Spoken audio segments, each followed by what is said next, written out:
Eastern Uganda, 102 Mega FM in Gulu, 97 FM Butebo Radio in Eastern Uganda, 107.0 Buduli FM, 100.5 Nge FM in Kasese, 98.0 West Nile FM in Arua, Total Ray Radio FM 90 in Karamoja, and 3.0 Voice of Mundbujo.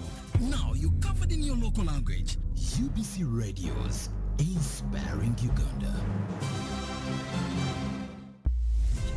It's hot. We passed it. We didn't know exactly what the problem was on the ground. There is no pretending about the effect of this thing. There's no pretending about it. Nobody should. It's a problem. It's balanced. This is not the stage at which you start planning to tax a commodity like coffee, especially from down there. It's intellectually engaging.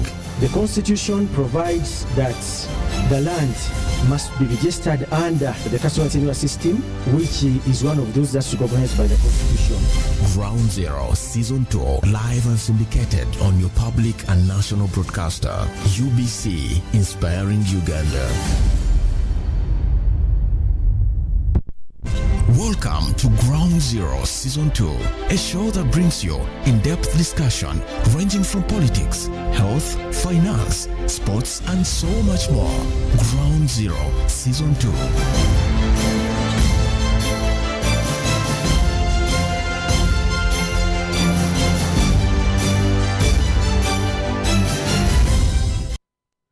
Hello, dear listener. You are most welcome to this edition of Ground Zero and on UBC Radio. We are broadcasting live on 98 FM UBC Radio. We are also live and clear on our sister radio stations, UBC Butebo, UBC Western Nile FM, and Magic 100 FM. I believe this is an important and beautiful day that the Lord has made, that you and I must be glad and rejoice in it. We are having a very good day here, and we're going to discuss a very good topic that we believe you and I must or should have a serious concern on how our affairs in this country are supposed to be running. Today, on Ground Zero, we are discussing our heroes, the national heroes. But also we are looking at Uganda making 60 years of independence. It is during this program that you and I are going to understand more about our heroes. And according to you, who do you think should be our hero? Who is your hero? How should we identify, recognize, and celebrate that hero? What is that hero doing outside there? Or what did your hero do for the better and the good of this nation? In the studios, I have been joined by researchers. We've been bringing men in uniform to talk about the heroes. But it has come to understanding that heroes are not only men and women in uniform.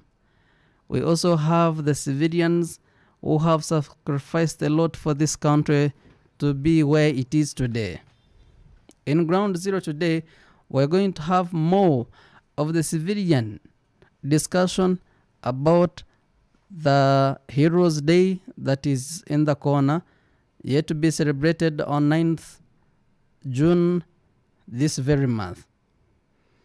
As I wish Ugandans to celebrate this day in happiness, we also thought it important to first understand who the heroes are, what should we do for our heroes, how should we celebrate them, what is our contribution as Ugandans and civilians in as far as celebrating, recognizing, and identifying the heroes. Allow me to introduce my panelists today in the studios. I told you I have great researchers, writers, and leaders in this country.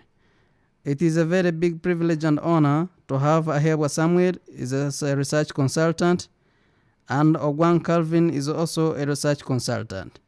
Giving them small time to introduce and greet our dear listener. Let me start with you, Ogwang. Oh, thank you. Thank you so much, the host, and Uganda Broadcasting Corporation, and those who are listening to us from wherever they are. My name is Calvin Ogwang. As I'm being introduced, I'm a researcher, I'm a worker, I'm also an activist, I'm also a politician at the same time. I can't forget to mention to the listeners that so far I'm already nominated as a contestant for East Africa Legislative Assembly. Interesting. And Uganda People's Congress. All right. Thank you. You're most welcome, and we congratulate you upon that milestone. Samohewa? Yes, I greet you, my fellow Ugandans. I am Ahebwa Samuel. I hail from Kasese district. I reside in the central region here in Entebbe. I am an author. On 20th this month, last month I launched 10 books, 9 books actually, 9 books on poverty under the anti-poverty empowerment program. And that is a psychoanalytic intervention to the problem of poverty in Uganda. And I'm also a consultant. I'm a research consultant and academic consultant, social researcher, and I'm also an entrepreneur. I do business. I'm self-employed, and also a politician. I ran for the office of the mayor, Kasese municipality, last election, definitely which I lost. And so I'm happy to be hosted here on the same topic, Uganda at 60, as I understand Uganda now historically and where it is. I believe the Almighty God will grant me the opportunity and the wisdom to add knowledge to you, dear listeners, and that you might be inspired to know what I know and even much more. Thank you very much. I wish you a great listening moment. God bless you all. God bless you too, and we invite you and welcome you to this edition of Ground Zero.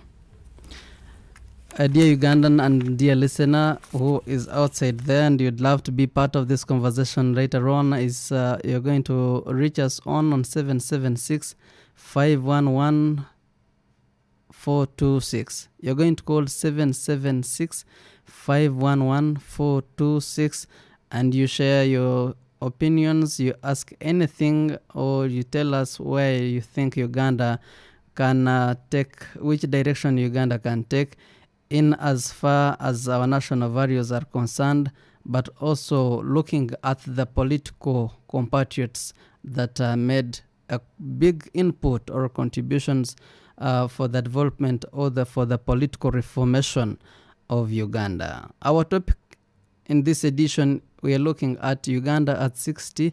Have we lived to the values of our national political compatriots? Everyone that contributed to the reformation of Uganda, especially starting at the independence up to this time. We are looking at those leaders, we are looking at those individuals, we are looking at those heroes, we are looking at those inputs, and we are looking at those contributions. Starting with you, Ogwang, what comes into your mind, or if you'd help us break down this topic for us, what does it mean Uganda to celebrate 60 years? What are those political compatriots that we should celebrate? And how far have we gone? And what is that we have achieved? Ogwang? First of all, I would like to appreciate UBC for coming up with this very great and wonderful topic. This is what I've been waiting for. First of all, it has taken many years where people don't have serious discussion in as far as Uganda at 60, whether 50, whether whatever it's concerned. to so many young people who can be about 75% of the total population, they may not be knowing exactly what happened 60 years ago. But as we are celebrating Uganda at 60, we should remember that there are so many other Ugandans who contributed to what we are celebrating today, and we have to be happy to be those who are benefiting from what the foundation that were laid by them. First, we need to recognize that it wasn't easy for many African countries to gain independence, but for the case of Uganda, it was like a walkover when you made the comparison between Uganda and many other countries, because it was about negotiation, it was about dialogue, it was about talking to one another, and indeed we are independent successfully. As a person with background from Uganda People's Congress, I completely believe that people like Dr. Apple Milton Obote, people who struggle for independence like Benedicto Kiwanuka, who worked jointly like Sir Edward Mutesa, these are people that we need to talk about them again for our children and our great grandchildren to understand that Uganda started this journey sometime and people were more united. When we're talking of Uganda at 60, we cannot forget about appreciating Ugandans who came together and they found it necessary that we should at least get independent without blood. When you follow history from other countries, you will find that people shedded blood. But in Uganda, that was not the case. It was about talking, it was about dialogue. And when I compare Uganda in 1961, 1962, and Uganda of today, I still believe that the direction those people took when they were negotiating for independence is the same spirit that we need to. It's the same spirit that we, the current citizens, need to borrow. Because having a transition, I've been hearing people talking about transition here and there and all that. Having a transition, a peaceful transition from one government to another. It was a foundation laid in 1962. As you remember, it was a peaceful handover of power from British to the government of then, Uganda People's Congress, that we yearly celebrate on the 9th of October. I think we need to continue this kind of conversations, not only at the studio, even in any other open forum. For many Ugandans to know that dialogue or peaceful transition is possible when we are united and we are interested in having a peaceful country where we can all enjoy.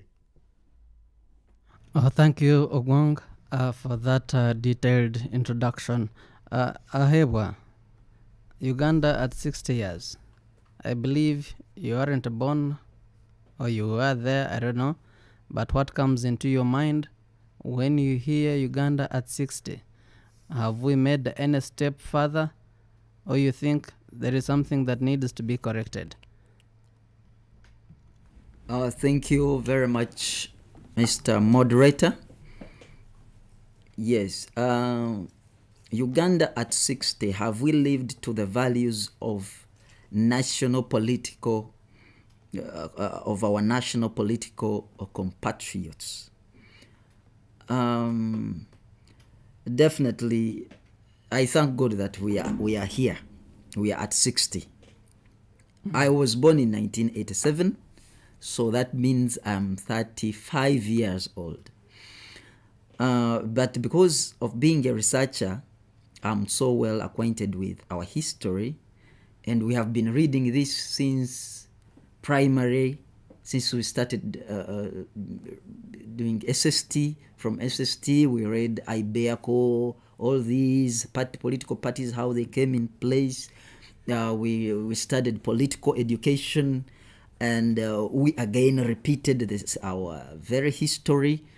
And I think after O level, that is where we stop reading our history. Now it is left unto us to do clear now practical research on our history. Now, Uganda at 60, we are definitely better than yesterday. We are definitely better than yesterday because the past can never be better than the present. That is absolute. And another point I should pass to the listener is there is a proverb that says a person who wishes to be a child, to go back to their childhood, does not have purpose. It is in the Proverbs. You can even research about it. It means a person who says our past is better than our present, you don't have a purpose, you don't have a vision. It means you don't understand where you are supposed to go. So today we are definitely better than yesterday. But definitely when I see the topic, it says, have we lived? The question is, have we lived to the values of our national political compatriots? Those people who started Uganda when it started. Now, obviously, we didn't start in 1962. We started before that. And but when you see the Uganda in 1962, there is trouble there. There was trouble in 1962. There was trouble. And in my manifesto, when I was aspiring for mayorship, I quoted the history. I said, we have not yet left conflict. We have not yet left conflict.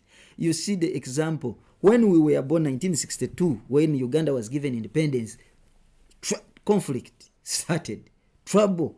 So we were born into trouble. Uganda was again born into trouble, 1962. Now, there was abrogation of the constitution was removed and all that. Now, if a person can even remove the constitution, what was that person's vision? And then, after somehow he brings back the constitution, then he removes other things, and then we see the 1900 crisis. I'm looking at our national political compatriots, and I'm asking myself, I always ask myself when I'm reading that history, what were their vision?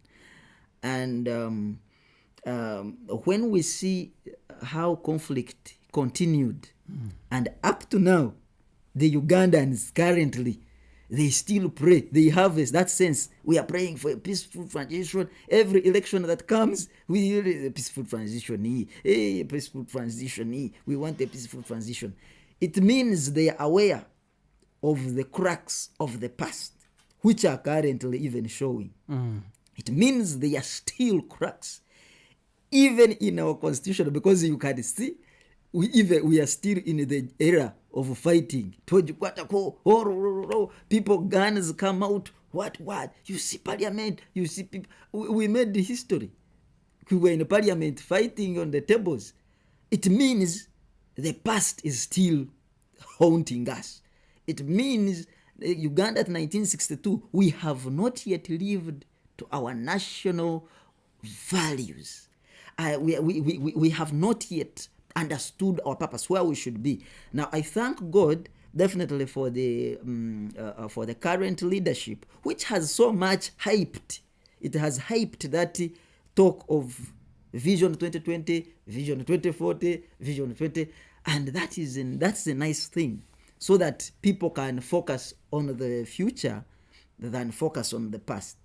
And so when I see this, when I see the Tojukwatako, the age limit warfare, we are going to court,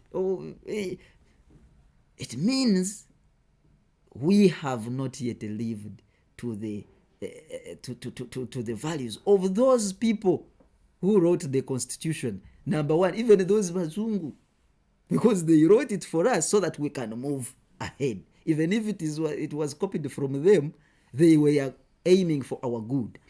But so, are we living to their national political values? So even the Bazungu who created their thing, the constitution which reflects their system of leadership, even we have not yet started living. So the Bazungu even they are confused. So since independence, we are still fighting with the constitution.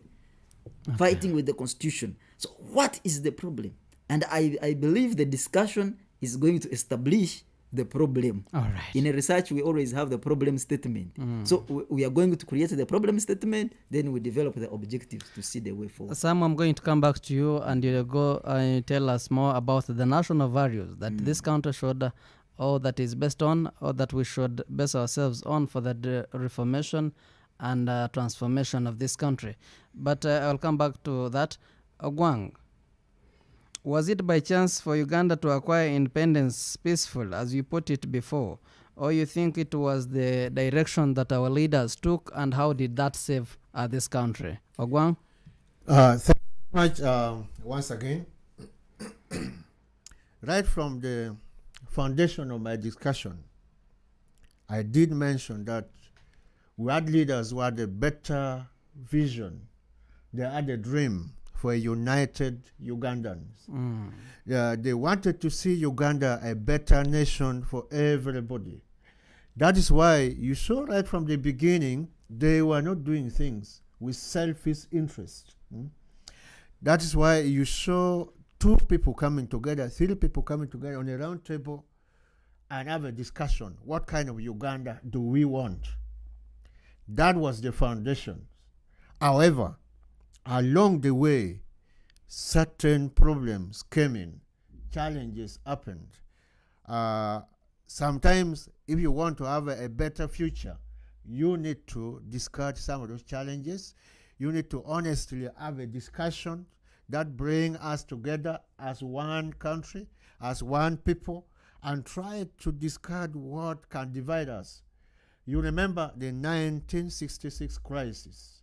That is where Uganda started going in a wrong direction.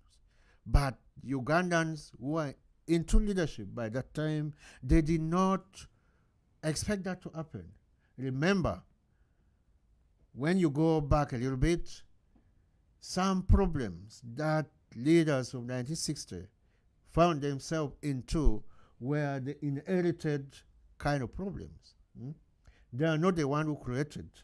So we found ourselves in those suckers that happened along the way. But interestingly, as my colleagues was trying to put it, the constitutional related issues that we always talk about, I think we need to appreciate that Uganda became a republic because of that. And I think it was a good dream. That is what we are still sustaining up to now. We have never gone back to the other old constitutions, which did not have Uganda at the way currently we are boasting as Uganda as Ugandans in the Republic of Uganda. It was that 1966 related issues. However, much as the problem happened, as a family, as a country, we should always focus on what kind of Uganda do we want? What kind of Ugandans do we need to create? Do we need to have Ugandans who are more patriotic? Do we need to have Ugandans who have all the social services, social amenities they deserved? And I still go back to the history, because if you want to go ahead, even those who studied those medical related whatever, in order for you to have the treatment for the patients, first of all, you must know the history. When did it start? Are you failing? What did you eat the other day? Did you get a treatment before? That is the history. History is everywhere. So going back into the history, we saw several infrastructures being put in place. right from 1960s. We saw schools were constructed. I went and read into details the educational policy that had the dream for a better education for all Ugandans. I saw several girls' schools constructed.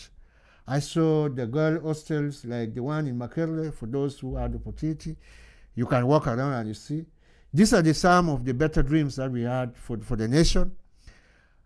And along the way, remember, when you're prospering, when you're doing something which is beneficial for your people, sometimes neighbors are not happy. There are some things that may happen along the way. There are some people who always want to disrupt. But there's one thing that we have failed to understand as Ugandans, that we may be having enemies, but sometimes we tend to close our eyes and dine with enemies. Then at the end of it all, you will hear there's problem this, there's problem that. So at the end of it all, we found ourselves in those suckers of 1971, 72. For 8 years, we suffered as Ugandans. After some years, we had some semblance of peace. Then later on, we went through the war and all that. But the most important thing is, if we go back to the dream of our forefathers and try to establish what did they have in mind for Ugandans, that's where we may go without having any stumbling block towards our general development aspect. All right. That's so good. Sam, what are these national values that we are talking about, and how did they in any way help the political compatriots in reforming this country we call Uganda? Samuel? Yes, thank you very much. The values, the national values. The constitution. First, Ugandans, I love insisting on Africans.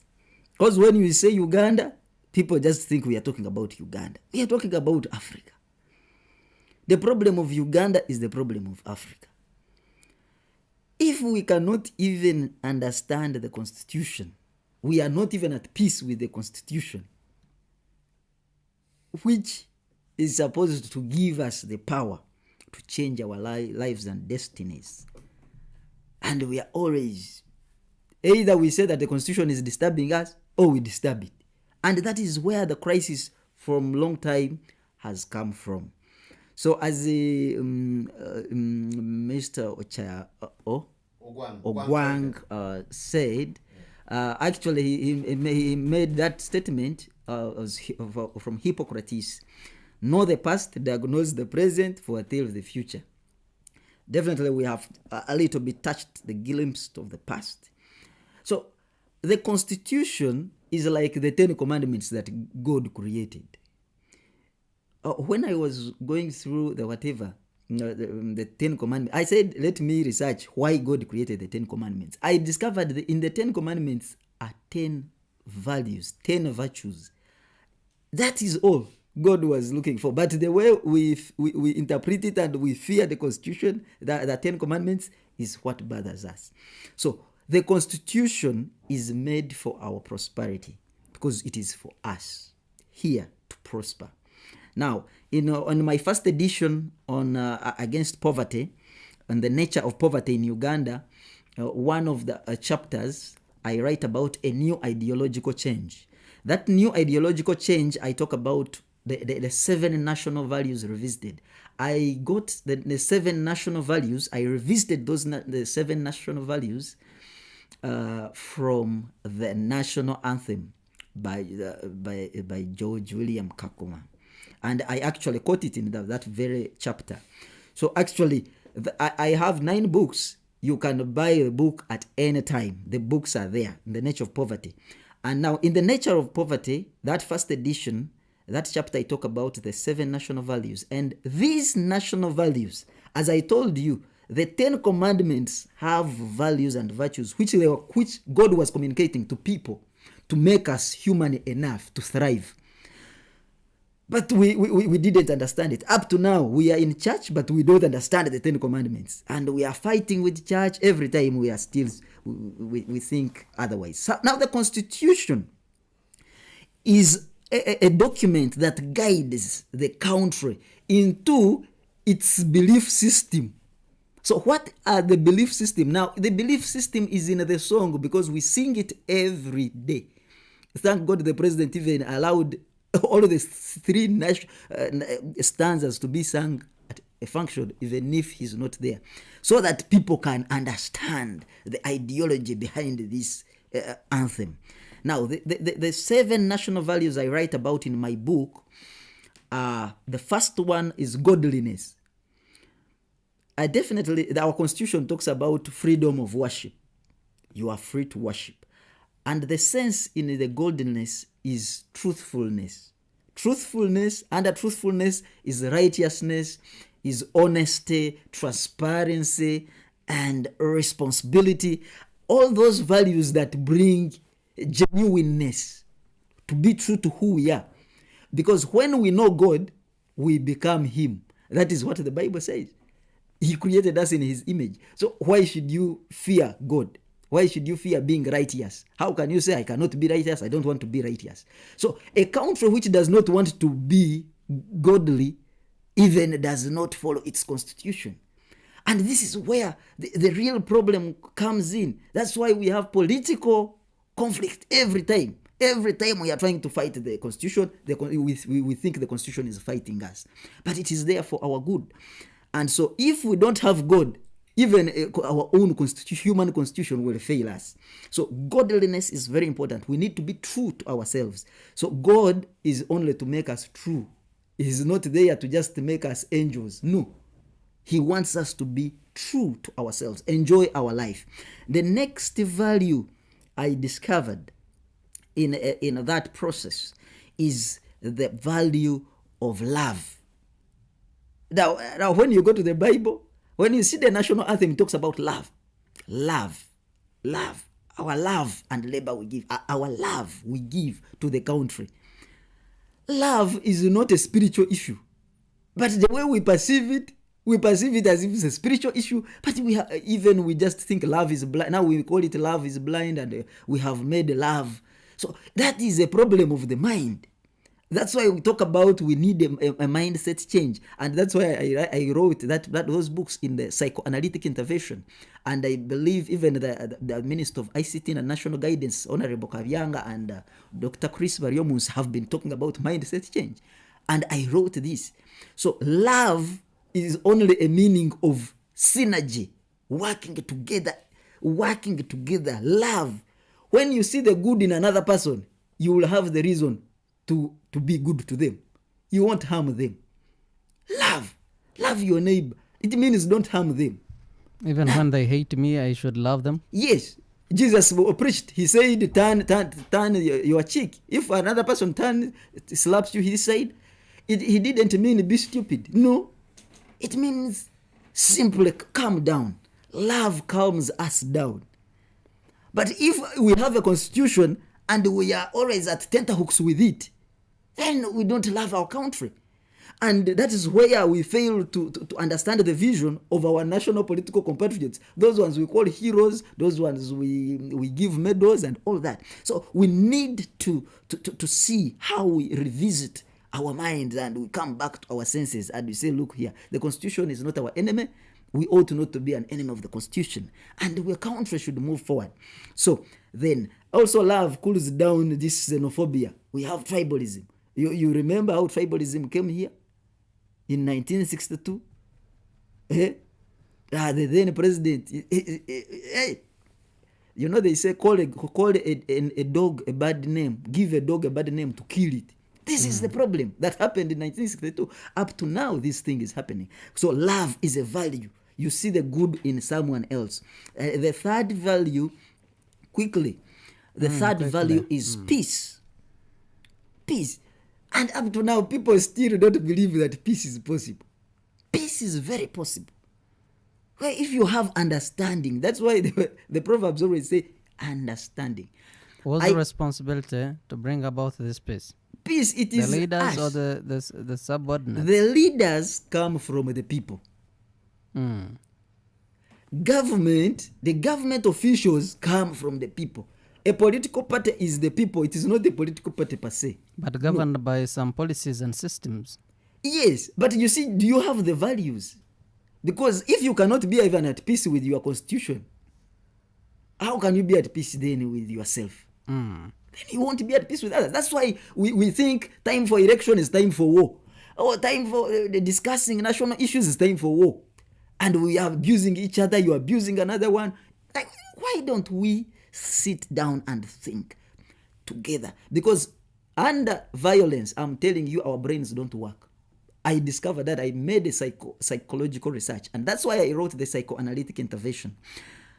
Peace is very good for our brains. If under war, your brain cannot work, I'm telling you, I assure you, your brain will close down. You will have disease. You will suffer. You see, instability causes cancer, stress, depression, diabetes. Your energy levels go. So why do we think that we have to follow leadership by crisis every time? It is this what Julius Nyerere said, the problem. There is a problem. People don't understand these things. And that was his problem. And these are our national compatriots. So because we are already in East Africa. So when I mentioned Julius Nyerere, don't think about, hey, now you have gone to Tanzania. No, we are one. We are one country now. Sam, are you saying in any way that when we are angry, our brains shut down? Yes. And we stop thinking? Not angry. Yes, even anger actually. Yes. Actually, that is why Jesus Christ said, when you are angry, you are as good as you have killed another person. Because anger already stops you from thinking. Your humanity closes down. Okay. Now, to go to the fourth national value. Quickly. Labor, productivity. Our love and labor we give to the country, our labor. Productivity, talks about productivity. So we are talking about we are fighting poverty. But productivity comes from which, or from where? I research. Professor Elton Mayo is the one who wrote about labor productivity in organizations. And he found out two things. Light and teamwork are the two key things that increase worker productivity in an organization. Now, if we are going to be productive as Ugandans, labor is very important. But we cannot labor when we are in war because our brains are not working. If the other values are not working, I'm telling you, you cannot work together. If we are still tribalistic, if we are still pulling it to our side, we are pulling it to our side. I am Noop. Noop is the one to take the whatever. No, just because you are Noop does not mean that you should take the lion's share. Also, when you are NRM, does not mean that you should take the national cake. No, every side must get. And if we are to be productive, equality is very important. The Constitution says all citizens are seen equal, are taken equal. Now, how can you say the national cake should only be eaten by NRM? Don't you see? It increases poverty. If you say that if you are noob, you are UPC, and you are not going to eat, it is going to make the other person lazy, idle, disorderly. He's going to become a criminal. He will be unstable. That is where revolutions and crime come from. There is the philosopher Aristotle who said poverty is the cause of crime and revolution. So if we want to be productive, if we want to fight poverty, can we stop being selfish as political parties? There is no problem in sharing the parliament. Hey, if Noop takes 50, we can also take 50. We don't have to be the ones, whatever. So the country, these national values. You are discouraging us from engaging wars. I'm worried where does this leave the war against poverty? But this is the productivity problem. Because this is in the Constitution. If you don't follow the Constitution, it's saying that all people are equal. Inequality is taking us down. And this is unconstitutional to act above another person. So productivity is very important. Then another one is unity. unity. So someone will say, unity. So if you understand why the constitution is here, we are all Uganda. This is Uganda. All citizens. That's why I say there is an American saying that people are peaceful when the equals are the only ones who are friends. So if we don't play the same rules in the country, I am telling you, we shall never be united. So all the constitution applies to everyone, every Ugandan. So that is those are things which our national political visionaries, I believe, had, starting even with the Bazungu. So it is very important that we unite. Yes, it is teamwork. It is teamwork. We are in East African Confederation because this is teamwork. All right. We need teamwork. The other two? Yes. And the other two, there is the value of freedom. Freedom and liberty. Freedom, they are similar, but they are different. Freedom is worked too. I in my book on the nature of poverty, I refer to Jesus Christ's saying, where he said, if you are my disciples, you will know the truth and the truth shall set you free. Yeah. And then he says the principle that if you want to follow me, deny all the other things, deny your parents, deny your house, and follow me. The issue is truth. Now, but he says follow me, but he died. But when he died, he said that they should not deceive you that I'm coming from east to west, I am in you. Now, it means Jesus was saying that the true freedom is inside you. Don't look for freedom in heaven. There is no freedom in playing these political games. If you don't have the right information, the right knowledge, I am telling you, you will always be a slave. Hide away. The people say hide away knowledge from an African by putting it in a book. He won't read. You see, the reason why Africa is not yet free, you don't know. If you don't know, I am telling you, if you don't read books, now I have written 9 books on poverty. This is a psychoanalytic intervention. If you don't have knowledge, I'm telling you, we are in a knowledge society. We are in an knowledge information age. If we don't have information even of the constitution, we shall always fight it. That's why people don't comply with the constitution. But if you know it, when you go to the courts of law, that is when the judge tells you the constitution says this.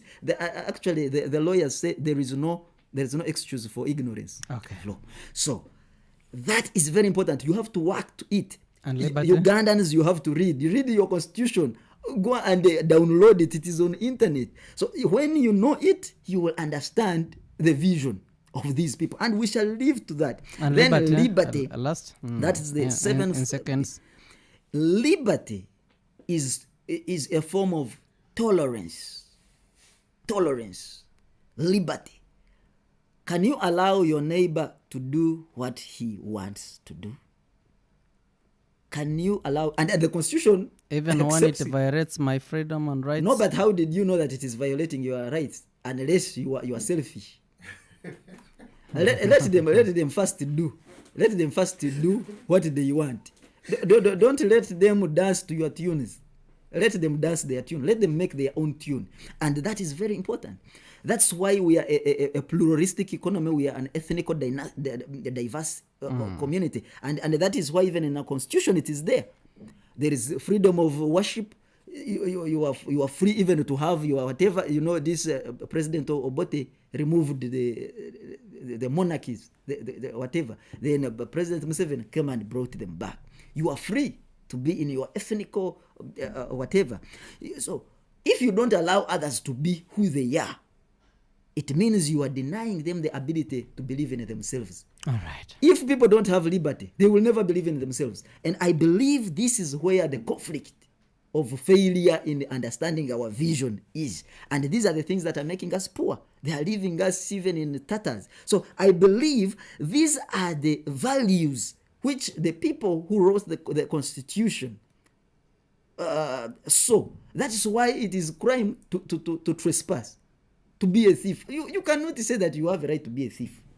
So that is stepping on another person's right. All right. So it is very important that we understand those values. These are the values which the Constitution tells us. So the Constitution is not saying, don't do this, don't do this. No, there is a value it is trying to say. You can be your best without doing this. And that's what the Constitution says. So this is the vision of our national compatriots. Okay. Yes. I did not know that our constitution has so much connection to the Bible. And I think you are more of a pastor if you have not discovered yourself, because the preaching is really interesting.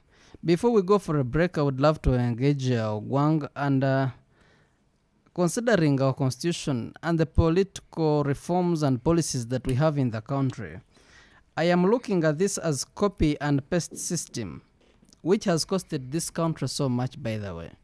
We are still embracing the British Constitution, and the other day when we had some of the articles not clear, when we lost our dear Speaker of Parliament, is when we realized that we had copied something that was not working for the best of this country.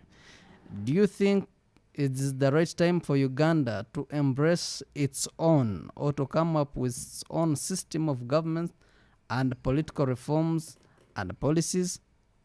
Or copy and paste is still relevant? Ogwang? Thank you so much, my brother, and everyone listening to us. First of all, I would like to correct this version that all the laws that we have in the world, all the constitution or whatever the policies, is derived from the commandment of the Lord. And Jesus made it very clear to us to understand. When you go to the New Testament, he summarizes it into two. Love your God with all your heart, love your neighbor as you love yourself. All the principles, all the policies, all the constitutions don't misuse the environmental resources, don't abuse one another, don't do this to that, don't kill one another, don't trespass. All these things is summarized into two. Love your God with all your heart, love your neighbor as you love yourself. Now, I would like also to remind us and the listeners that the Uganda Foundation was built, was established on the God himself. That is why we have a motto, for God and my country. I did not see any error. I see no error with this kind of motto that we are having. And we need to give credit to these people who laid this kind of foundation, for God and my country. If you believe in your God, you have to follow all the principles that God wants you to do. If you love your country, that we always call it patriotism and the like, you have to do the right things for the people that you are leading. It is very important for us to notice that all these laws, all these policies, or whatever, as long as we are not honest, to know that we are here to serve the humanity, we are here to serve the interests of Uganda, it's nothing. It's useless. However much you amend the laws, how many times and all that, as long as you are not ready to do the right things for the people of Uganda, irrespective of which political party you come from, then you're wasting time. Now, coming back to the constitution of Uganda, as you did mention it, I don't see much problems. Only that because of dishonesty, we always tend to come up with certain decision that we want it to favor us. The only thing we need to realize is that American Constitution has taken 100 years. People did not tamper with it the way we do tamper with ours. As long as we know that our mission as the government, as people in leadership, is to provide an enabling environment. He's talking about poverty. You cannot fight poverty unless you created the enabling environment where people can produce their crops, take it to the market, whether they're educated or not. And by the way, not that everyone must study and have degrees. As long as someone is comfortable, is living a decent life, a very good accommodation, is able to provide for his or her own family. That is what we leaders of today, of which you and me, I think, can join hands and try to create that enabling environment for our Ugandans to benefit from the foundations which were laid based on God's principle, that for God and my country.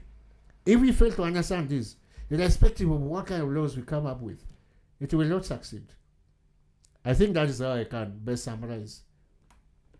Okay, thank you so much. We are still listening to UBC Red, and we're also live and clear on our sister radio stations, UBC Butebo, UBC Western Nile FM, and Magic 100 FM. We're also streaming live on YouTube, UBC Ground Zero. It is an important discussion that we're having here in the studios of UBC. Our topic is Uganda at 60. Have we lived to the values of our national political compatriots? Living up to these values costs what, and what do you think these values are, and what are your compatriots that we should celebrate as Ugandans? And we are coming to the second hour of this edition of Ground Zero. We are taking a very short break, and in the next hour we're going to get your calls on 776-511-426. You're going to call us and then share what you think in Uganda needs to do in order to realize its these values, and what are the compatriots that we celebrate. And Heroes Day is just in the corner on 9th June, this coming week. Who are your heroes? How should we celebrate these heroes? We're going to have more of this discussion in the next hour, in this very hour. But UBC Ground Zero takes a very short break. We are coming back in a bit. I really pray that you don't go away. This is Ground Zero Season 2. Stay tuned. We shall be right back. It's hot. We passed it. We didn't know exactly what the problem was on the ground. There is no pretending about the effect of this thing. There's no pretending about it. Nobody should. It's a problem. It's balanced. This is not the stage at which you start planning to tax a commodity like coffee, especially from down there. It's intellectually engaging. The Constitution provides that the land must be registered under the customary tenure system, which is one of those that's recognized by the Constitution. Ground Zero Season 2, live and syndicated on your public and national broadcaster, UBC, inspiring Uganda.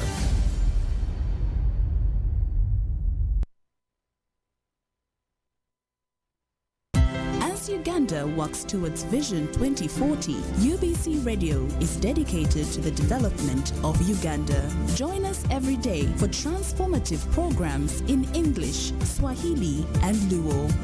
This is UBC Radio. The foundation to good coffee production and productivity is planting the recommended coffee variety in fertile soils, well-prepared land, and holes dug properly of size 2 feet wide, 2 feet long, and 2 feet deep. Because big holes capture more water and food nutrients to enable the planted coffee plantlets establish easily and sustain the coffee plant for a long time. Ensure that you access recommended coffee planting material from coffee nurseries certified by UCDA. This message is brought to you by Uganda Coffee Development Authority. For detailed information, please contact your nearest coffee extension officer in your district or call toll-free line 0800 353530. This is Independent Sound. UBC has 11 sister radio stations spread throughout the country to educate, inform, and entertain.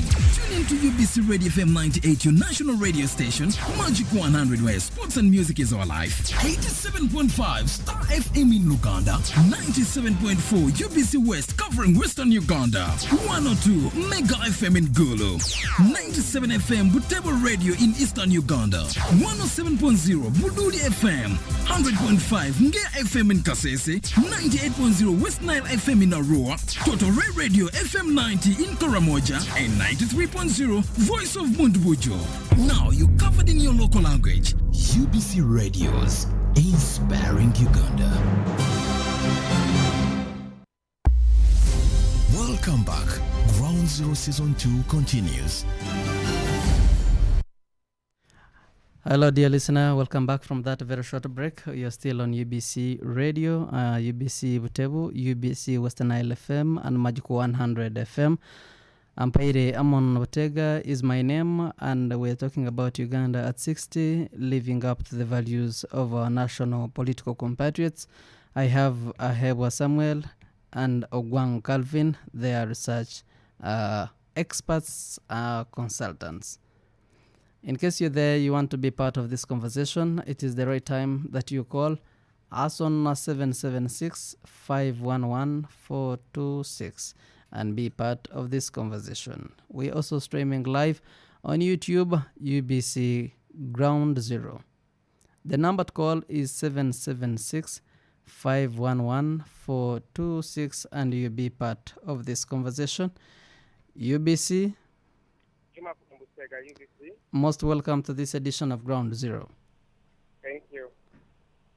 We would have enjoyed our country if Electoral Commission of Uganda, they know what it means by for God and my country. And we can enjoy our resource and everything in Uganda if the Constitution amenders, let us begin with the office of CJ, Chief Justice. They are not doing enough. And what do I mean? Being partisan.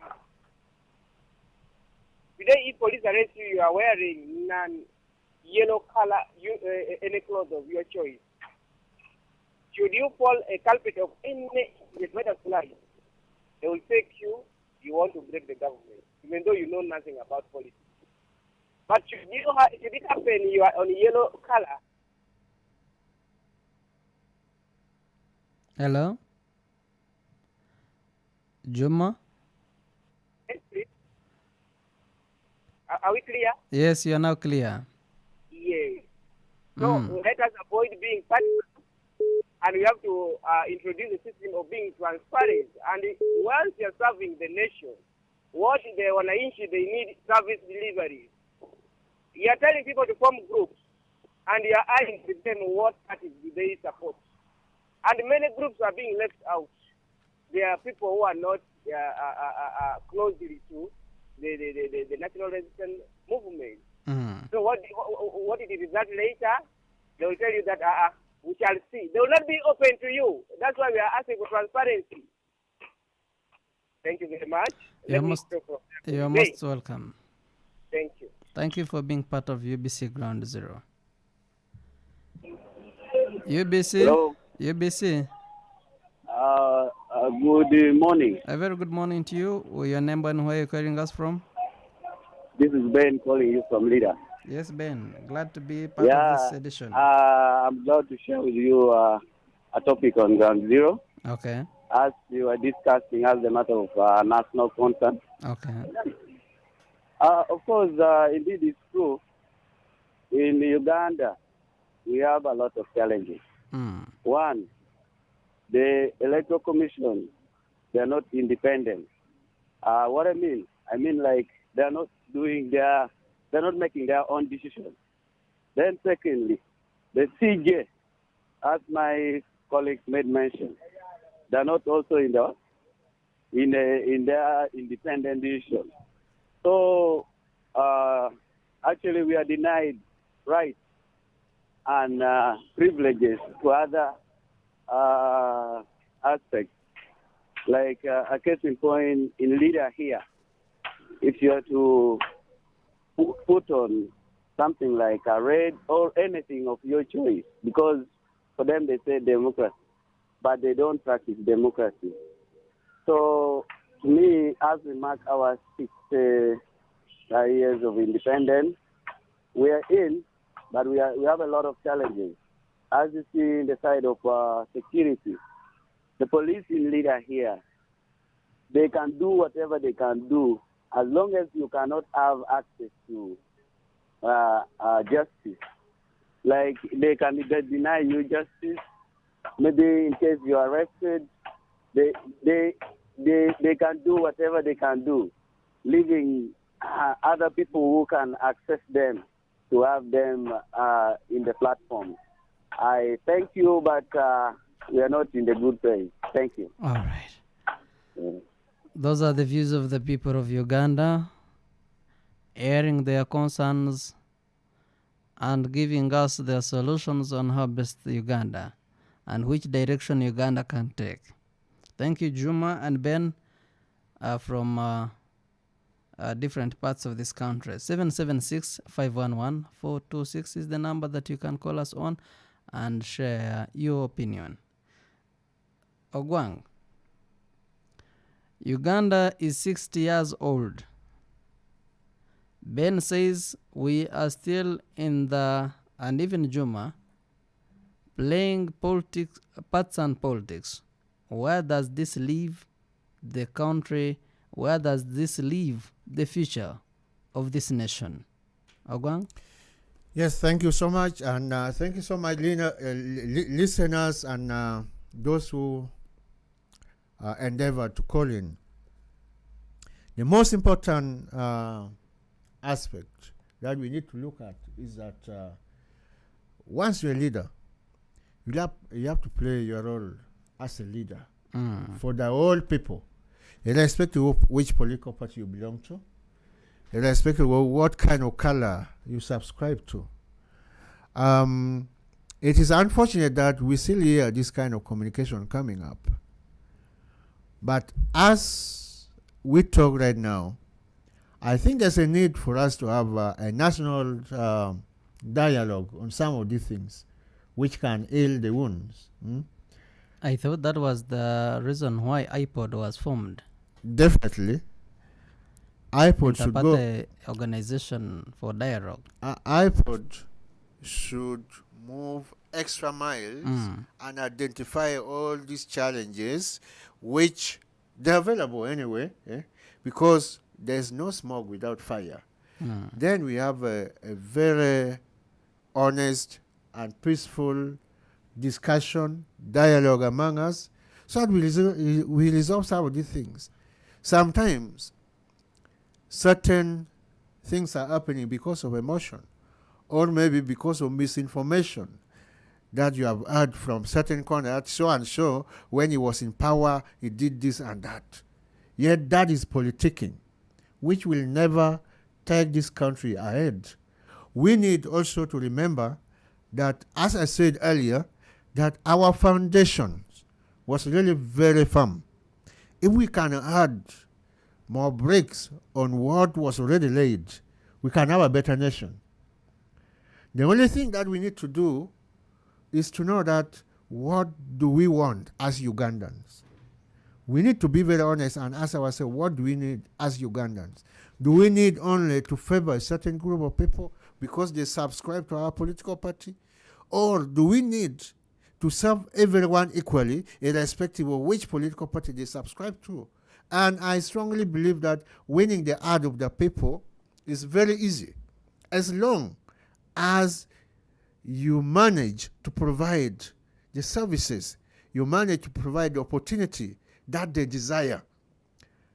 I feel we may have very limited opposition to ourselves, as long as we are able to create that enabling environment for people to do what they want, but within the law, as long as we are able to tolerate each other's views.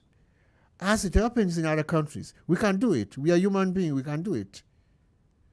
All right. Thank you, Gwang. Ahewa, what should be done? What is your opinion? What would you advise the people of Uganda or even the Electoral Commission? As Juma says, the Electoral Commission,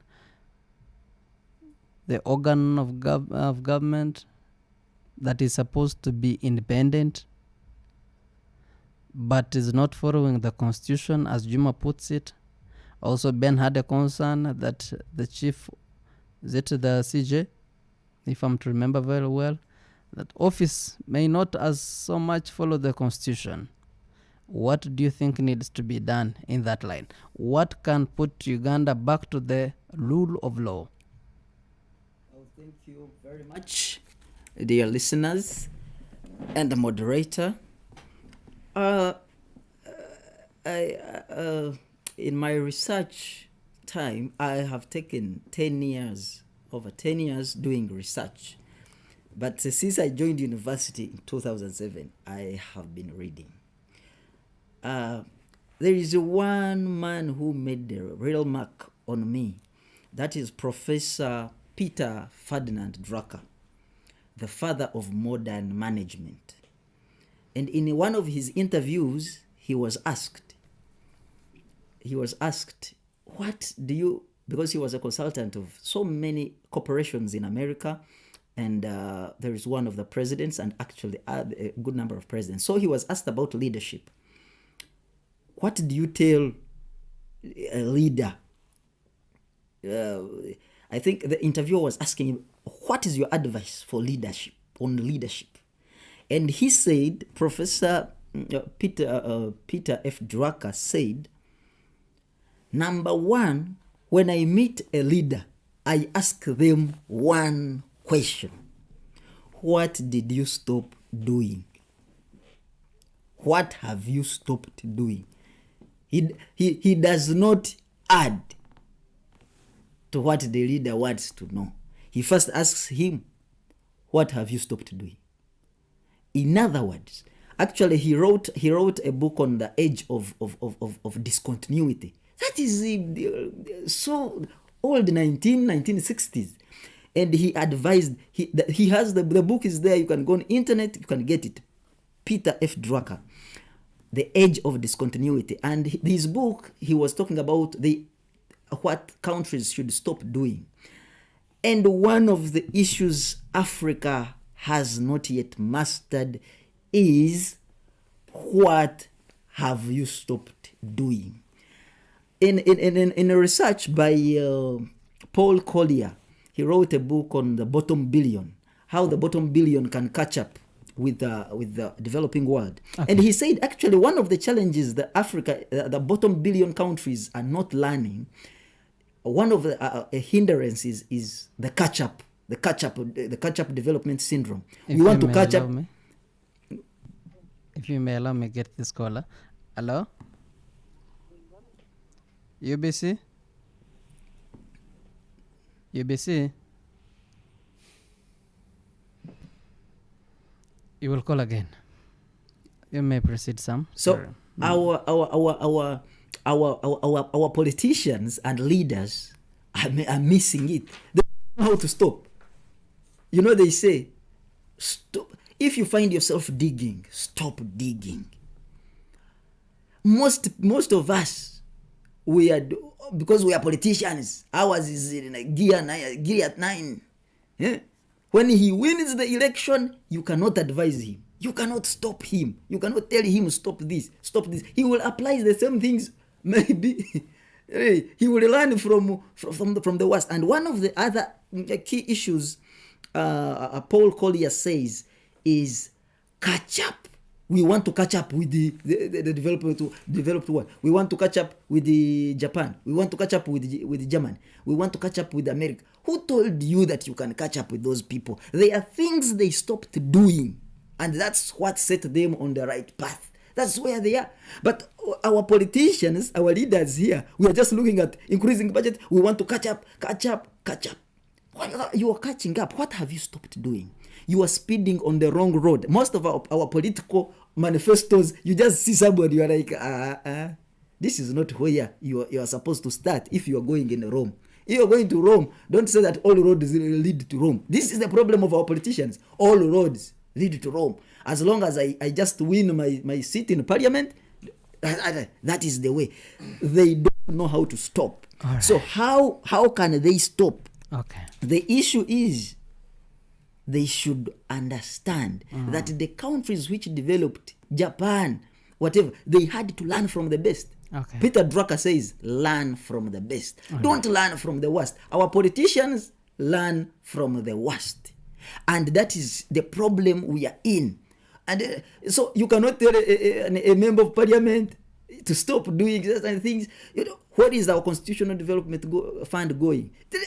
They do the same things over and over again. There is one person who said madness is doing the same thing over and over again, expecting different results. And so I believe our politics is not actual politics. Because politics in psychology is under the Department of Knowledge.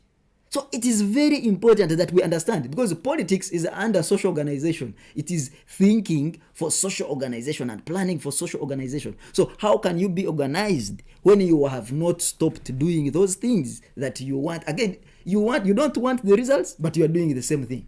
What do you expect? So you are digging the hole, you will fall there.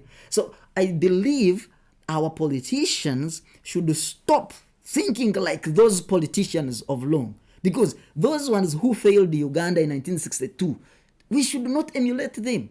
Stop emulating that style of politics for you to win parliament, to win the mayor of Kasese municipality. Can we play politics of knowledge? Stop doing the things that you don't want. Is it about individuals, or we are talking about policies and systems? And we're talking about policies and systems. All right. Yes.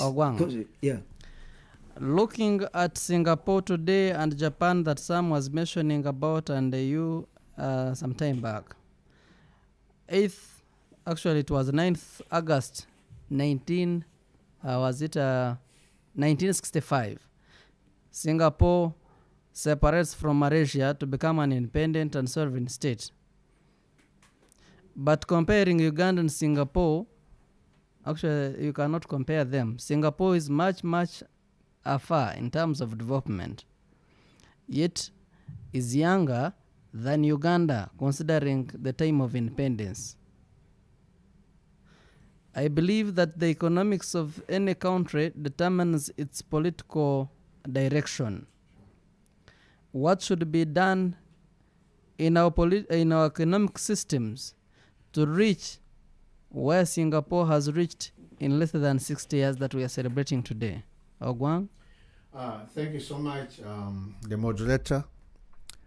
I would like to start, before answering your question, I would like to start from where my brother stopped, because I still believe that we started Uganda well, and if we want to go ahead as a united Ugandans, we need to recognize the past leaders and their contributions. It's good that you mentioned about Singapore. It's a great reminder to me. Singapore borrowed our documents, Common Man's Charter, from Uganda. And people who had a hand of developing were the past leaders. And that is what lifted Singapore to where they are at the moment.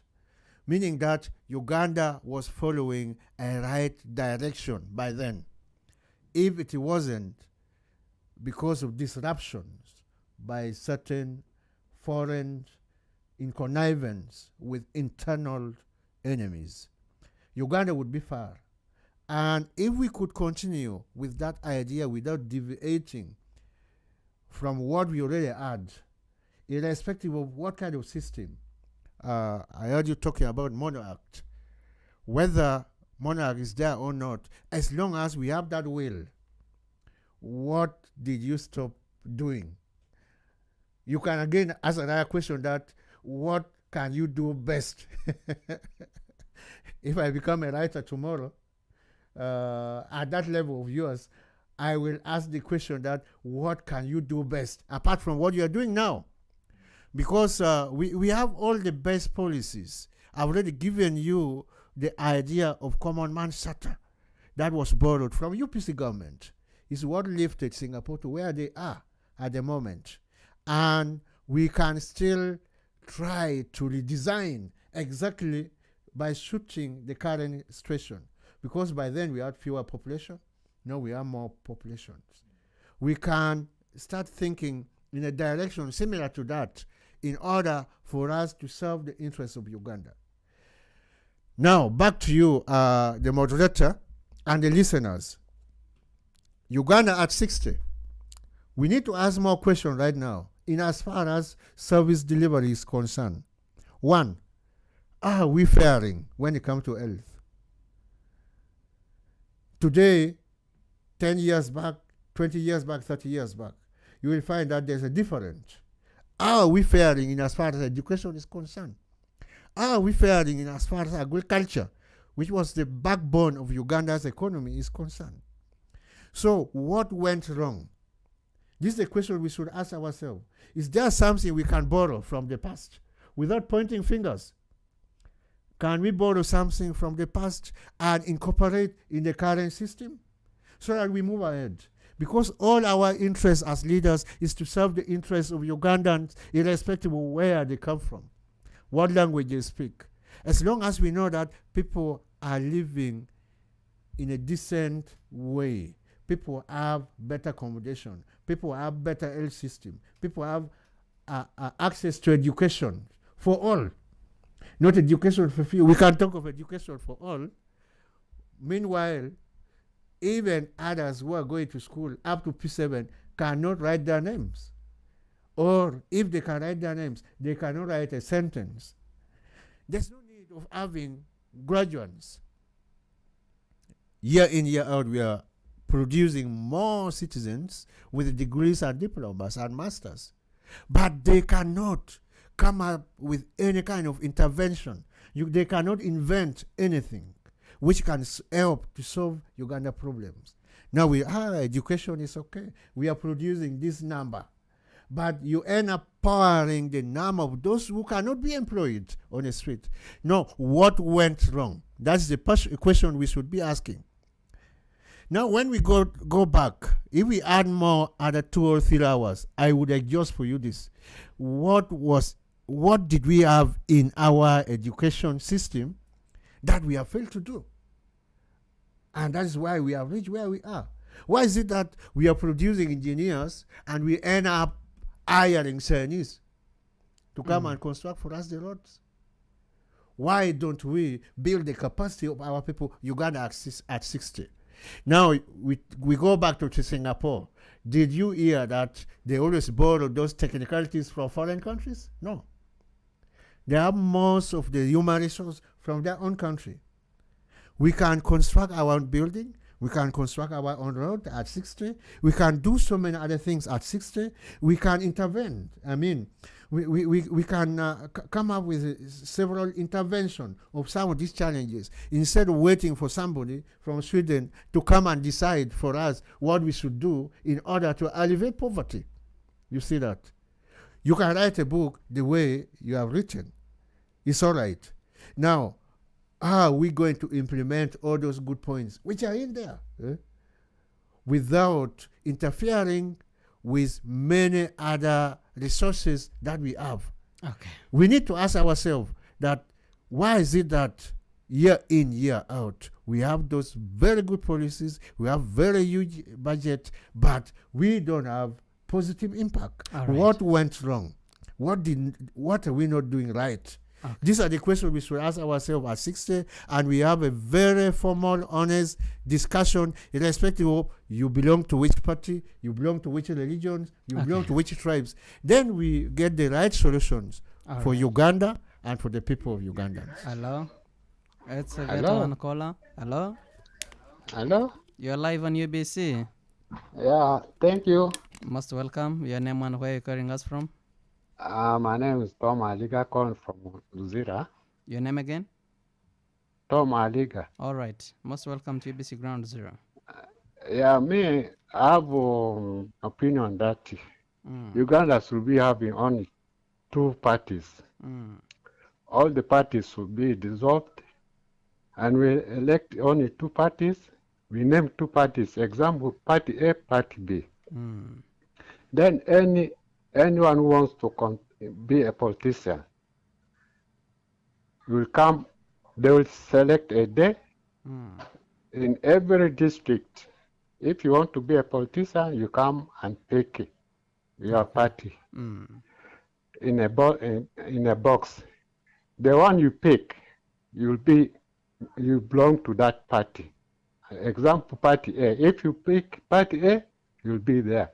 So this business of say I'm NRM, I'm Catholic, I'm Muslim will not be there. So after electing or after picking that, then you'll organize yourself in that group. And then government will give like 100 billion shillings for each party to organize themselves. And before that, all the electoral commissions should be dissolved and elect new independent electoral to handle the issue. So after giving them the money, they'll be given like 1 year to organize themselves. Then after that, they elect their own party leaders who will lead them. Okay. In both sides. Then from there, they'll go for campaign. I think that will help us in future. This business of this party, I'm the founder, I'm what, will not be there. I'm NRM, we build this. I'm UPC, I build that. If you are UPC, you'll find the UPC in the group A.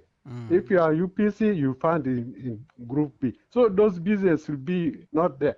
What the people will know, would like to know, what plan do you have for us to build Uganda? And then people will put their election, vote according to what you have planned for them. All right. I think that will be the best for us to move forward. All right. Yeah. Thank you so much, Tom. Thank you. And greetings to the people of Luzira. It was interesting to hear that comment from Tom. 776-511-426 is the number that you're going to call us on and share your opinion. You've heard some you've heard from Tom. Let me start with you. Is it possible to have only two parties? We've heard it from UK. Is that true? And US, I think they have also the same system. Is it possible to remove all the political parties? I think they're about 30 and more. And even today, I think someone is registering another political party. Is it possible to dissolve all of them? And we have two political parties, as Tom suggests. I will get your opinions, both of you, starting with Sam and later on Ogwang. But before that, I have another caller. Let me get him or her in that we may answer both of them at once. UBC, ground zero.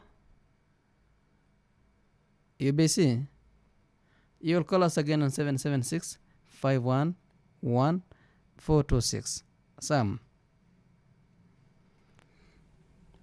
Yes. One of the biggest problem in a national building is when you have so many institutions and you simply get excited by them. Actually, I wrote the fifth edition is on making institutions work in Uganda.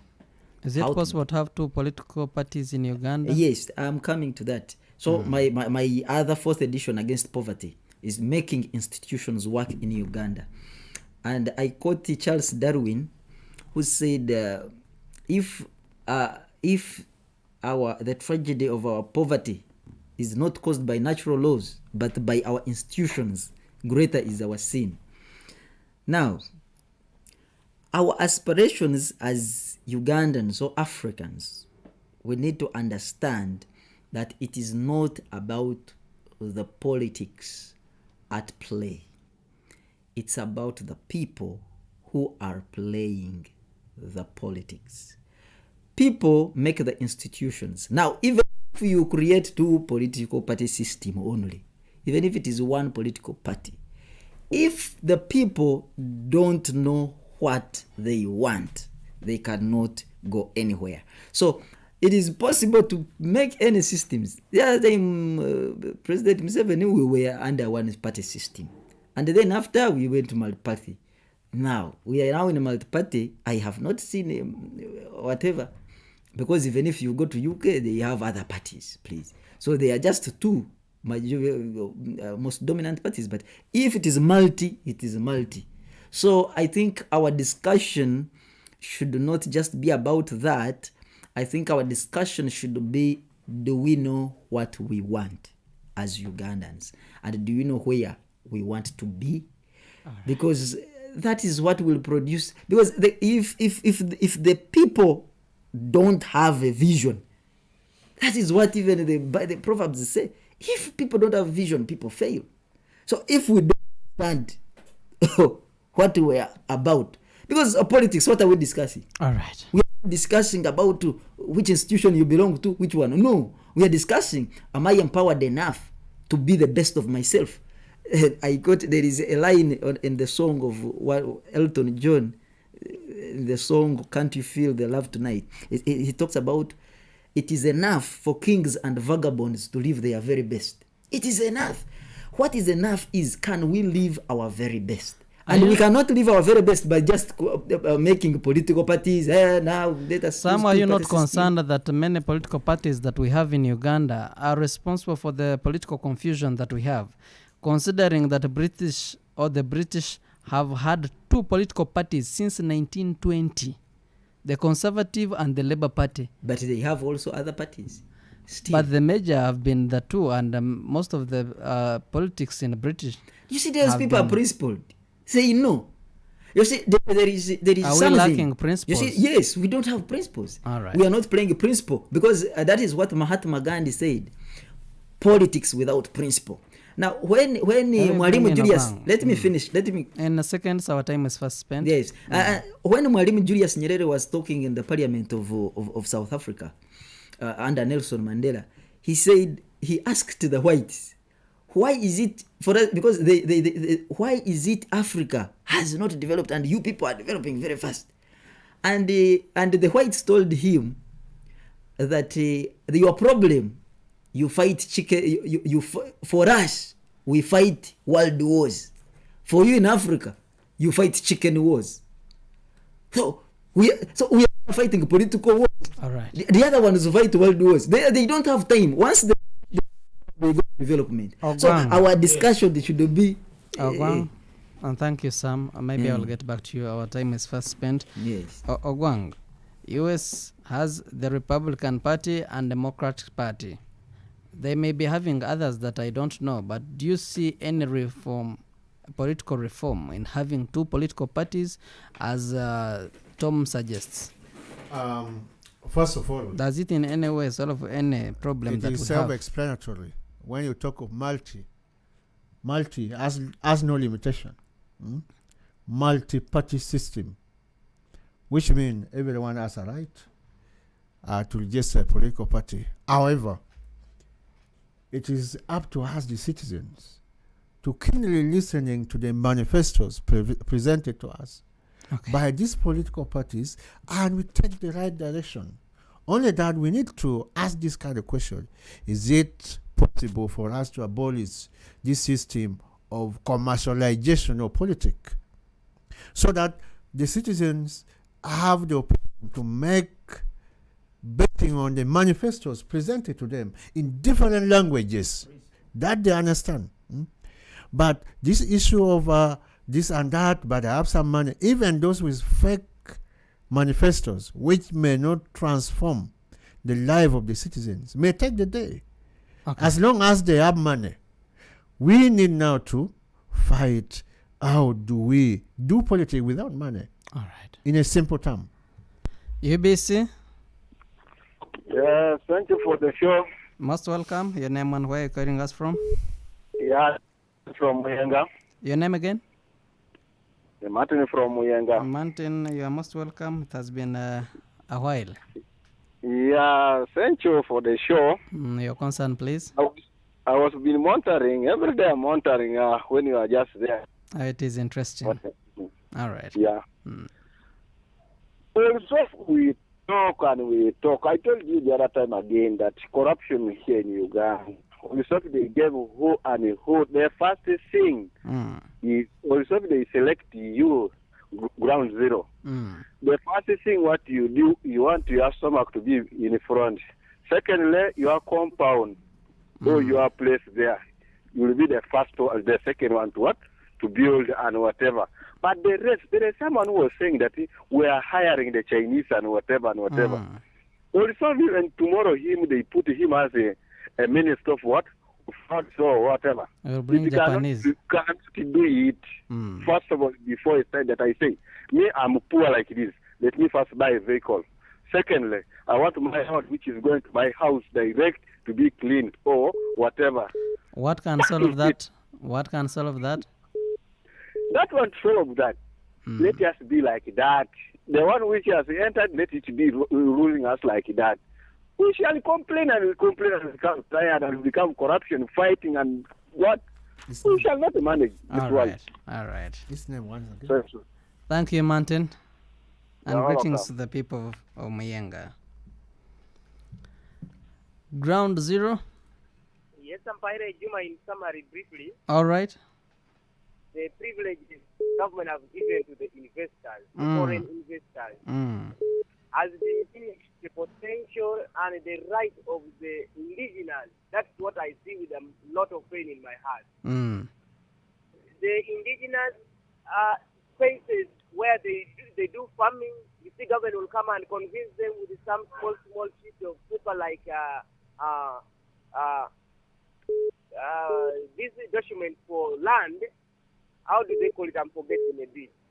Land title, and they will take huge chunk of your plot or your acres. Then they are gazetted for you somewhere where it is very small and powerful, like in the developed places. That is this one, maybe government are compensating you. And we Africans, we are yet to develop. How can you take a poor person to come and live in Kampala, within Kampala here, and you have given a small space? What do you think needs to be done? What should be done? We have to adjust. If we have rights, everybody, the citizen, all citizens, they have their rights. Okay. Freedom of worship. All right. Freedom of everything. Let it be in that way. All right. Yes, thank you. Most welcome, Juman. Greetings to the people of Busega. Ground Zero. Yes, good afternoon. A very good morning to you. Yeah, this is Michael from Mukono. Michael, your concern? Today my concern is let people not talk much about parties in Uganda. To me, I can agree with the other gentleman who was talking about education in Uganda. Because currently right now in Uganda, we are producing a lot of people at the university level and at the institution of Uganda. But when they come back here at the ground, they do nothing. So, what am I trying to tell you?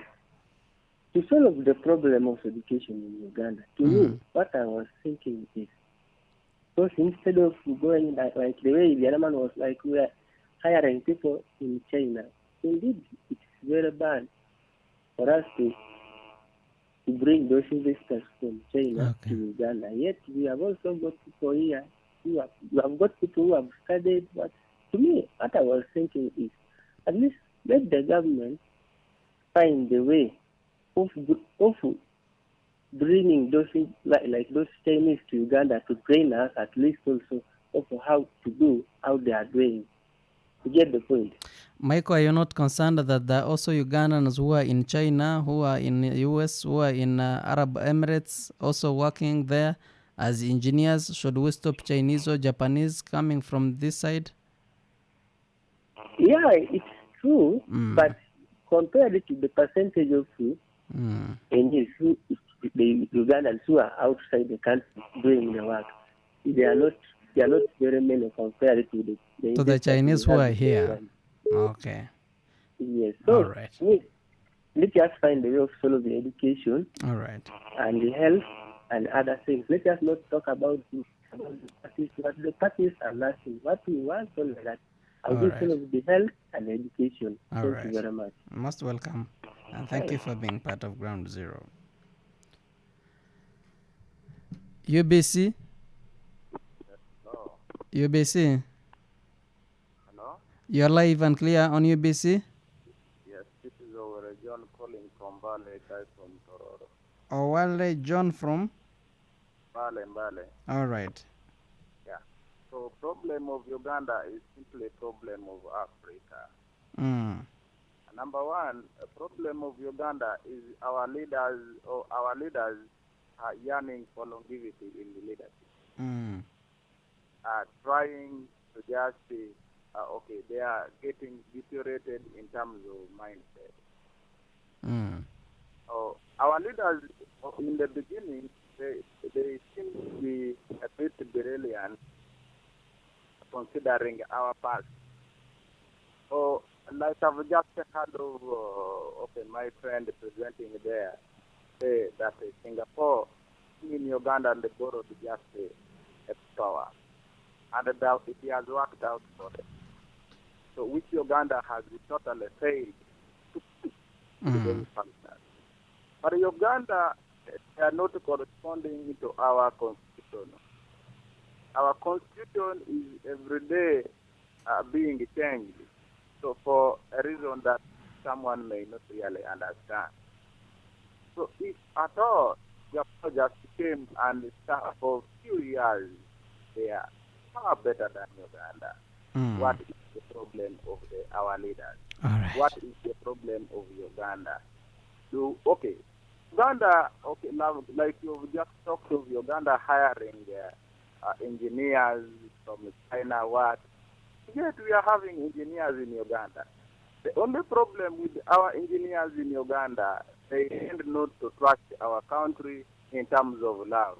So people have lost love for this country. That's why you see every day and then we are crying over corruption, and you ask who is corrupt. A corrupt man comes from within us. All right. Corruption begins from our home. All right. So that is it. Thank you. Okay. Greetings to the people of Mbade. Okay. You're still listening to UBC Ground Zero. We are live on UBC Red, UBC Butebo, UBC Western Nile FM, and Magic 100 FM. And we're also streaming live on YouTube, UBC Ground Zero. Uganda at 60, living up to the values of our national political compatriots. In the studios, I have Ahebo Samuel and Ogwang Calvin. They are research consultants. And Ampaire Amon Optega is my name. Giving each of you some seconds to answer Michael, Juma, and Martin from Muyenga about their concerns. Starting with Samuel, and I will end with Ogwang. Our time is fast spent. I want us to use just a minute. Samuel? Yes, and definitely the gentlemen are very clear with their opinions. And it is definitely what I actually still told you. We are fighting chicken battles instead of fighting bigger problems, and this is where the problem is. So I don't think Awari John says changing the constitution could be the reason of the problems that we're experiencing. Yes, definitely. All right. And I said it from the beginning. If you are not at peace with just the paper, which is giving you guidelines on living to your best, to live your best to your values, how can you be at peace with yourself? All right. So you cannot move forward. Agwang? Yes. Yeah. Michael says education and health as sectors should be the sectors that the government should give its full attention. Definitely. First of all, we need human resource. Human resource cannot be produced when we train more people. And we need to train people who are healthy. That's why health is necessary.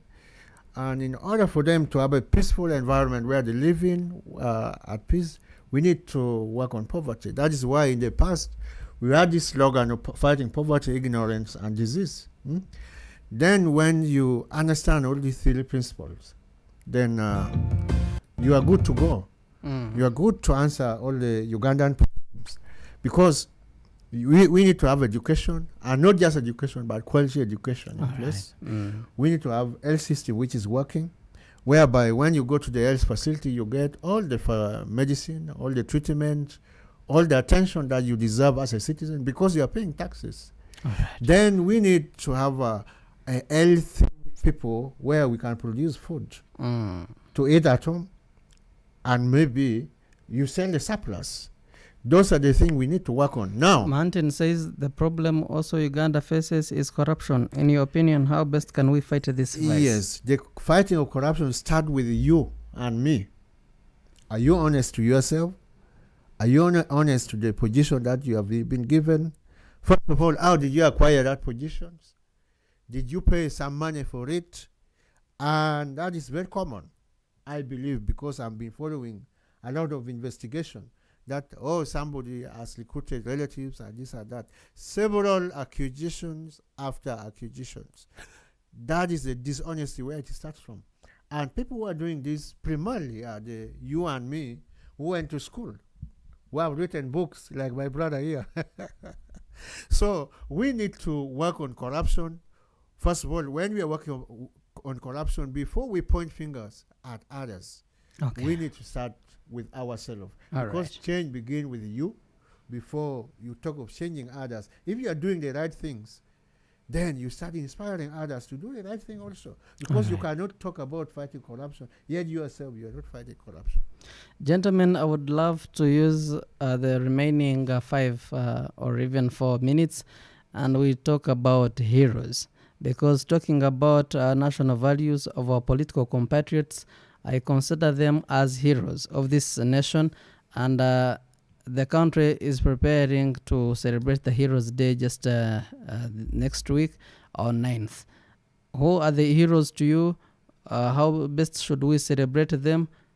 Are you comfortable on how we are celebrating them, or you think there is a special way we should celebrate them apart from just giving them just one day? Or there are other activities that we can do in order to recognize and celebrate our heroes? Starting with Sam. For our heroes, who is a hero to you? How best should we celebrate them? Oh, definitely the way the Constitution talks about heroes. These are people who have offered excellent service to the country. And to me, I believe we are into the status quo of celebrating heroes. I believe we should do something much more. Heroes should be documented. That's number one. We should be seeing documents of those heroes. Either they should write books, or the government should spend money, get researchers to write about those very heroes. And we put them in our libraries so that our children from primary, secondary, universities, they are reading those things. We have government schools. They should be seeing those heroes instead of looking at Celine Dion or whatever, these rappers. They should be looking at these heroes. But where are the documents? So we need books special that puts up the biography and the values of these heroes who, again, otherwise, to give them awards and I just see salutes and gun salutes, it doesn't make sense. All right. Thank you, Sam. Thank you, the listeners. What I can say about heroes is that if we don't study it critically, it may lose their meaning. When we are talking of Uganda at 60, we need to consider personalities who contributed tremendous, who had tremendous contributions. Those who contributed tremendously in building the foundation of Uganda, these are the people who should be listed as heroes. And other Ugandans who has contributed in one way or the other positively to the good of the people of Uganda. Now, what I would like us to do, and in a way that can bring all of us together, is not to be very selective when we are celebrating heroes, because we know that there are those who did a lot more, but we don't always talk about it because of the personal interest or whatever, or political reason. But we need to be more honest and make sure that we list all our people who contributed. We need to have the record of where we are coming from, and we are now talking of Uganda at 60. We must not just go to Kololo and we start talking about Uganda at 50, at 60, and forget about certain personalities who we know that they are tremendous contribution for this nation. So those who have been working on these evil things, they have to rethink and make sure that we don't lose any history. We don't miss any history out, as far as the construction of Uganda that we are celebrating today is concerned. That is most important thing. Remember, All right. personalities may be having challenges. As you conclude? As I conclude, but we need to try to edit the positive contribution that our leaders, right from the beginning, contributed for the betterment of Uganda, right. and we accord them that kind of respect and treatment as heroes. All right. Our time is fast spent. We cannot go beyond this. I would love to give you just seconds as you wrap up and give your final comment, starting with Sam. Fellow listeners, I thank you for your time. Definitely, I thank the moderators. I thank the UBC for existing. At 35, I am very glad to sit where the great people have sat. And so I believe change is possible. Change is possible. Even the leopard sports can be changed. But some people used to deceive us that it does not change. But when I read in the Bible, that's when I discovered. I made my research. It didn't change.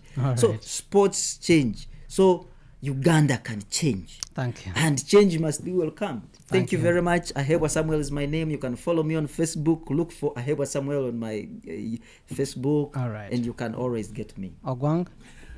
Thank you so much. All this discussion we are having must focus on one area. Where do we want Uganda to be? We may talk about religions, we may talk about our tribes or whatever. Only thing that we need to work towards from now on, how do we want Uganda to look like? Right. Where do we want to live our children? What kind of records will our great-grandchildren learn from us as people who are living today? Those who were yesterday might have contributed negatively, but we need to move forward. Thank you for giving me this opportunity. Calvin Ogwang is my name. All right. I would love also to take this very opportunity to thank you, dear guests, for this great discussion and the time we've just had from the time we started up to this very minute. I want to thank you, dear listeners who are on radio and our online audience who are part of us online on YouTube. I would also want to take this very great opportunity to thank all our callers, those that went through and those that did not go through, especially Michael, Juma, Ben from Lira, Tom from Rezira, Martin from Mienga, Wari John from Bali, and many others that were part of this Ground Zero discussion. I would love also to take this great time to thank the people that I worked with. From all of us at UBC, we wish you all the best and call upon you to be part of the celebrations of the heroes 9th June, which I believe is next week. I worked with Bonne Ochenwin, Hirare, Bob Mugsha, and many thanks to Doreen Ndezi, our executive producer, and Aaron Msimenta, our producer. I would love also to take this very opportunity to thank our political compatriots, those who are still living and those that died, and all the families and everyone who is doing their best for the development of this country. Uganda belongs to all of us, and Uganda is here for the other generation. So do what you can for the best of this country. Ampaire Amon Ortega, for God and my country, allow me to sign out.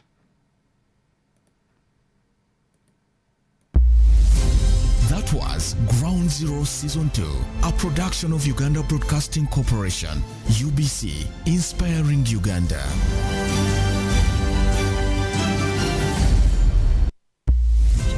It's hot. We busted. We didn't know exactly what the problem was on the ground. There is no pretending about the effect of this thing. There's no pretending about it. Nobody should. It's a problem. It's balanced. This is not the stage at which you start planning to tax a commodity like coffee, especially from down there. It's intellectually engaging. The Constitution provides that the land must be registered under the custodian tenure system, which is one of those that's recognized by the Constitution. Ground Zero Season 2, live and syndicated on your public and national broadcaster, UBC, inspiring Uganda.